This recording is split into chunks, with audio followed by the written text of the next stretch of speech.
All right, what's going on, everybody? Welcome back to my shop. Today, we're going to be doing an unboxing on the Oregon saw chain sharpener. Excuse me. This is a sharpener that is specifically for sharpening chainsaw chains. So at the shop, we normally use a steel sharpener, but I wanted to use a different brand. I wanted to learn a new piece of equipment. So we're going to be unboxing. I guess the part number is 410-120.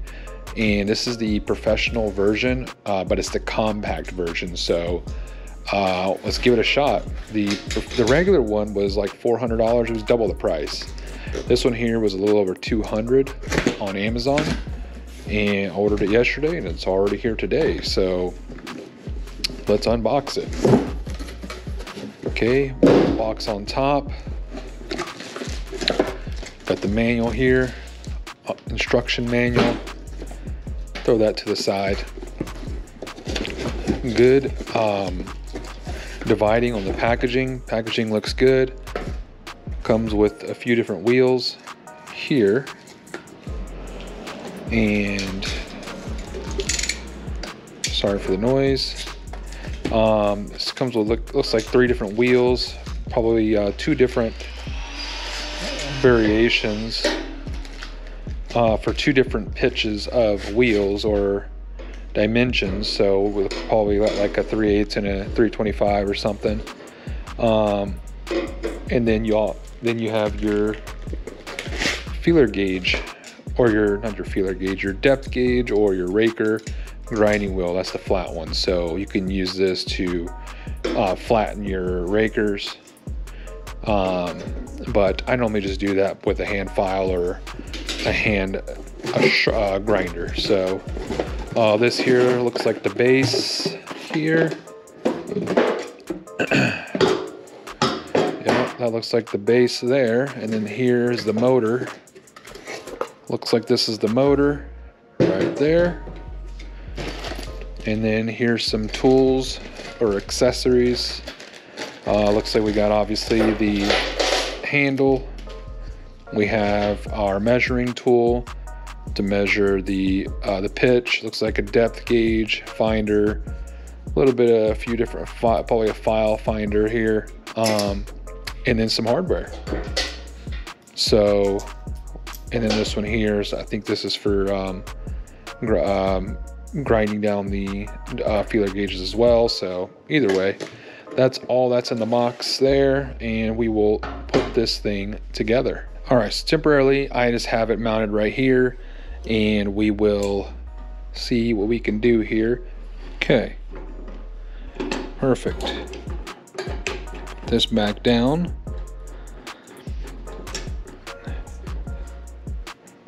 I'm just gonna leave it at 0 for now. Tighten her down there. And this is to tighten the chain, or to lock the chain in. It's pretty good quality so far. I'm impressed. That's to lock that in, loosen that. That's to push it into the wheel more. Okay, so far so good. This, I'm assuming, goes through here. Okay, this is probably gonna go on the back side there. It's even got a little LED light down there. I like that. Okay, so I'm just gonna put this down here. I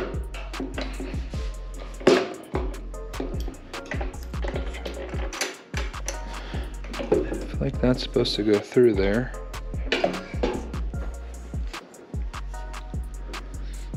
And that's supposed to swivel. I see. Oh yeah, okay, so this is gonna go through here, like so. And then that's gonna go there. And I'm gonna put this washer here, because I just feel like that washer needs to go there. Why not, right? I feel like that didn't bite that bolt head too much. I have to take the washer out just to give it some more space, but either way.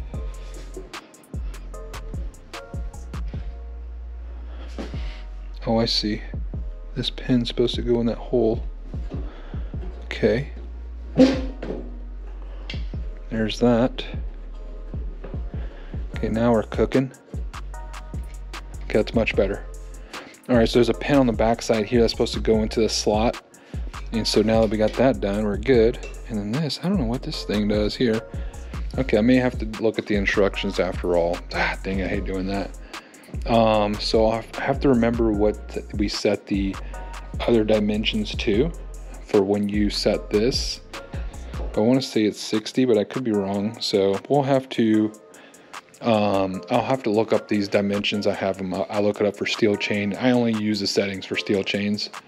And we will go to the next step here and install our handle. Looks like this goes on like that. Maybe. The handle seems kind of cheap, honestly. I feel like this is the weakest point of this whole thing. Wondering if this cap comes off the top here. And then the bolt goes through, kind of thing. Could be wrong. No. So we'll just install this handle here. Right there.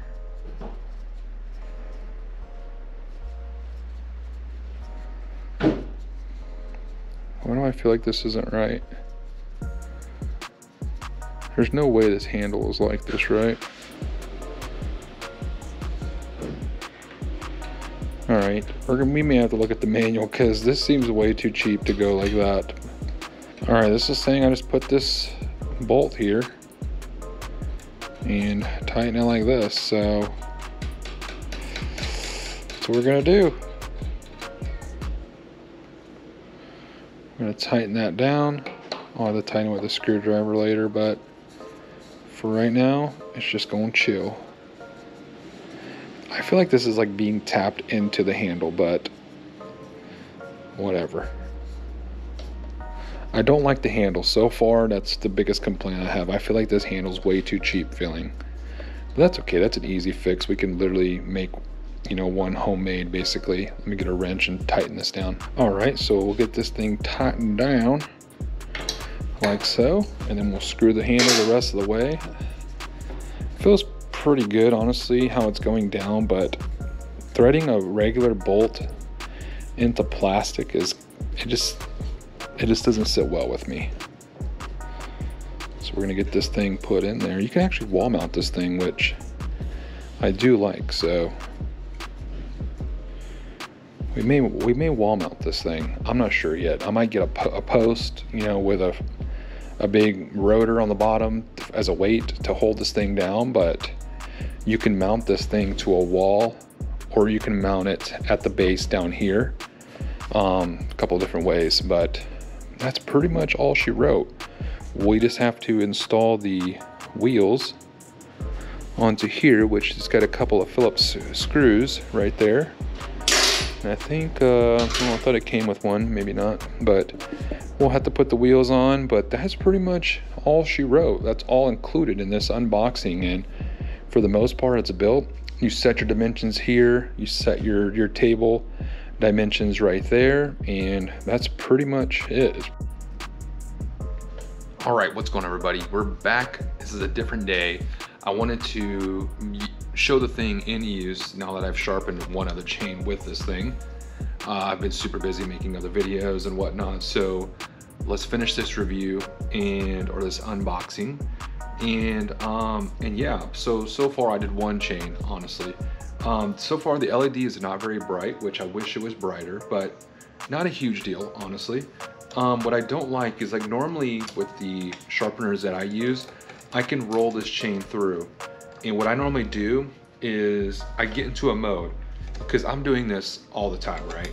So I get into a mode where I slide it, you know, I slide into place, lock it, unlock it, slide it, unlock it. And what I can't do is I can't, because it gets wedged into here. I don't know if there's maybe an adjustment that I don't know about or whatever it is, but either way, I'll give you guys a quick rundown on the sharpening process. So what you do here is, this is your lock. So what I like to do is, normally these chains have a strap, a different color strap on them. And I like to find the strap and start with that one. And on this chain, where is this thing? Oh, here it is. So as you can see, this chain has, I don't know if you can see that very well, but this has a green strap here. And so it's basically a start and ending point, which is good for reference, but you don't always have to do this. It's just something I do. Okay, so I'm gonna start at the strap, and then I'm going to walk this over, and I'm gonna pull it back to where it's up against the arm here. Let me bring you in for a closer look. Okay, let's get up and personal. Okay, so you're gonna slide this back into this locking collar here. Then you can twist this in or out, this adjustment here. And this is going to put more of a load on the, or put the grinding wheel closer to it, more of a load, or you can back it off here. So what I like to do is, the first thing I like to do is set how deep I'm gonna cut. So what I'll do is, I'll get this kind of out in front of it to where it's not touching anything. And I've already done this, and then you can screw this in and it basically bottoms it out. So you don't want to cut too deep. So first thing I do is set this, and you can't do that without moving this. So sometimes you'll get a feel for it. So what I like to do is back off this a little bit here to where the grinding wheel is touching nothing. You can see it's touching nothing. And I'll come over here, make my adjustment to where it almost touches the top of the cutter or the strap, okay? Because we don't want to cut into that, okay? And then I will make my adjustment on the tooth, and where the tooth is barely grazing it, okay? I'm gonna lock my chain in, turn my switch on, and I'm just gonna cut. Wear safety glasses. Okay, right there, it's barely touching it. So I'm gonna loosen, and I'm gonna push it in further to where it's touching the, so it's pushing the wheel, or the chain forward. And I'm gonna hit it again. And just like that. So, sorry, I kicked the thing. So it's slightly cut into the top of the strap. It's not a huge deal, honestly. So I'm gonna loosen this a little bit here, and then I'm gonna bring it down, because I don't want it to cut too deep into the strap, because you're just gonna create an, it's not gonna damage it or anything, honestly, but you want it to look nice and cut nice. So see, as you can see here, it gets stuck on this back end here, and all I want to do is run this thing forward, and it's kind of annoying, but I think I can fix that easily. So I'm gonna put it right there. I'm gonna pull back here to make sure that it's all the way back. So my cutter's in the exact same position every time. And you notice I'm tapping it. I'm not just, because you don't want to overheat this tooth. You want this to keep it its integrity. You know, you hear about heat treating. Well, you don't want to overheat this cutter here. So you're just going to get into a motion. I'm gonna unlock, roll it, lock it, okay? Boom, bring it down, just like that. And you're gonna keep going, okay? All you're gonna do for the opposite side is you're going to loosen the bottom knob. And the measurements, I have a printout. The manual has the printout as well, but I printed it as just a separate one. I'm gonna have it laminated, and to where you can set these dimensions to what kind of chain you're working with. So for if you're gonna cut the other side, you would simply flip it, to the opposite end. So this is 30 degrees that I'm running it at. Flip it to the other side to 30 degrees. So, and then this also has a way of setting a different angle. So you can actually rotate this side to side. No idea why, but maybe it's one little, maybe you want to get crazy with it. I don't know. I don't understand this. I've never used that with any sharpener, so I'm not gonna mess with that, but that's pretty much it. And then there's also, you can change the angle of how it's cutting downward. You can change this angle too, which I don't plan on doing, or actually I do plan on doing it, because you can set it for each machine, or each chain has its own dimensions, where it's going to tell you this angle of the sharpener, it's going to tell you the angle of the table here, and that's pretty much it.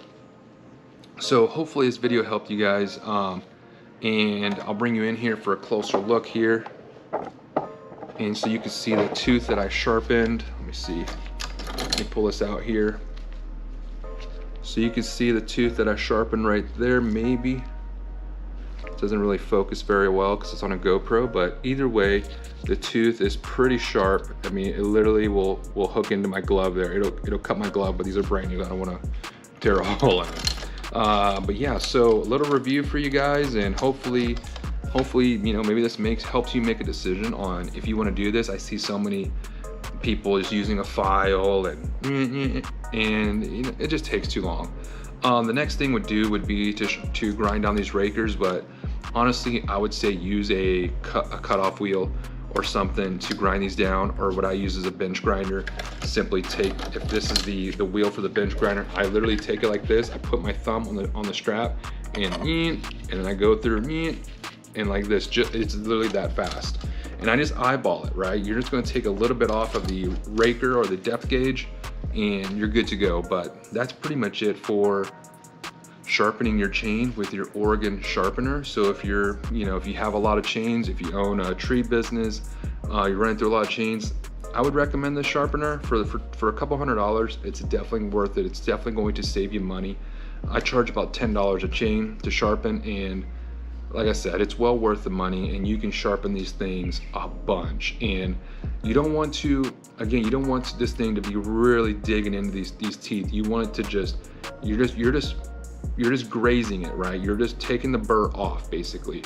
And that's all you want to do. You don't want to get crazy and start really grinding through chains. You're just taking the burr off, and that's what people need to understand. You know, a lot of companies that run these sharpeners they'll grind on those chains really aggressively, and not only are you overheating them, but you're just grinding off more than what you need. You just need to take the burr off just like you would a pocket knife, and that's pretty much all I got for you guys. So hopefully you enjoyed this video.